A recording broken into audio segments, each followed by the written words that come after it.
Hi. Yes, it's cold in here, hence all the warm clothing. And you know, as you get older, you feel the cold more. I can remember when I was young, I could ride a motorcycle in winter without even having a windproof. Anyway, a little bit about retirement. Now, I know that the people who watch these videos range across a terrific spectrum. Real pragmatists and people like myself who are a bit into the esoteric.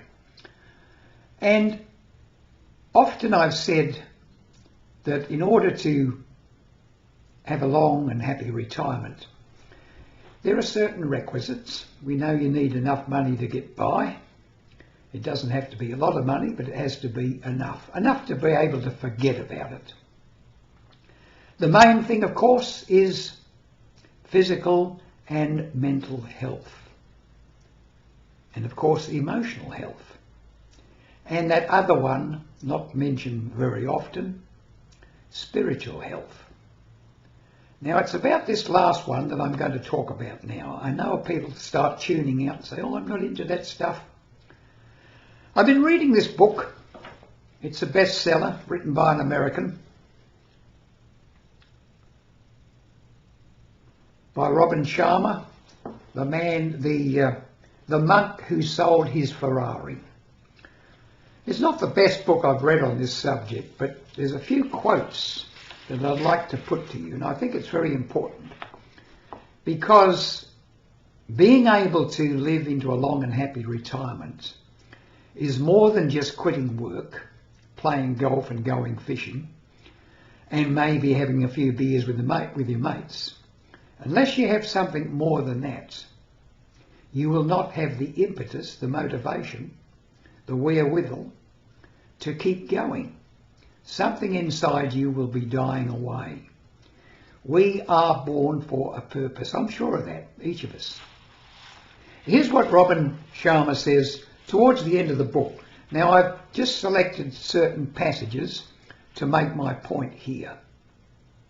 I hope you'll bear with me as I lower my eyes to read. Here's the first one. Our world is in the midst of great change.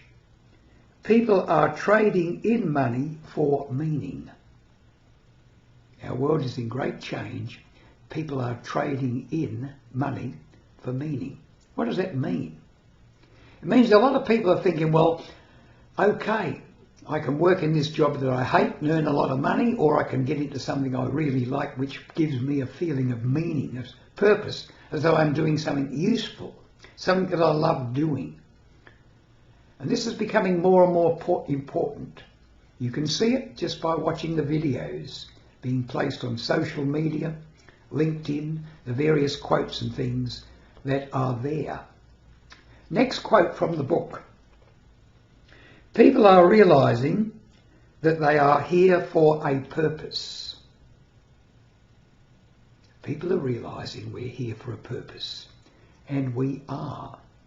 It's not just to play indoor bowls or whatever it is we do for a hobby, whatever we do to escape from the humdrum. We are here for a purpose. It is usually more than just raising your family and watching them grow up. That's why we live for such a long time, generally speaking, once our kids leave home. I hope they are leaving home.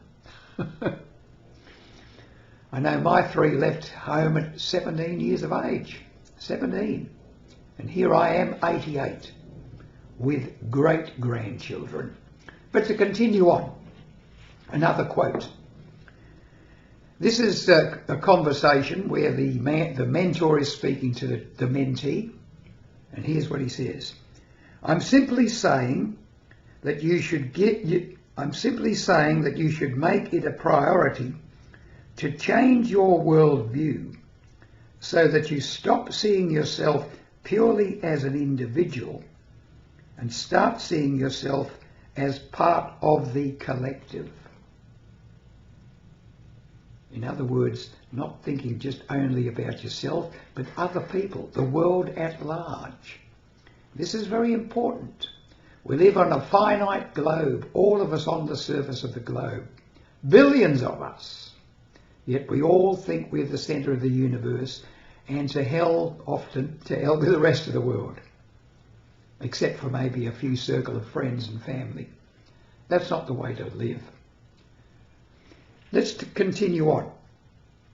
Realise that the most noble thing you can do is to give to others. Realise that the most noble thing you can do is to give to others. You might think, so what? Maybe I don't want to be noble. Maybe I want to look after myself, number one. If you're expecting happiness to come from that, you never will find it, because it comes from fear. Fear that you won't have enough.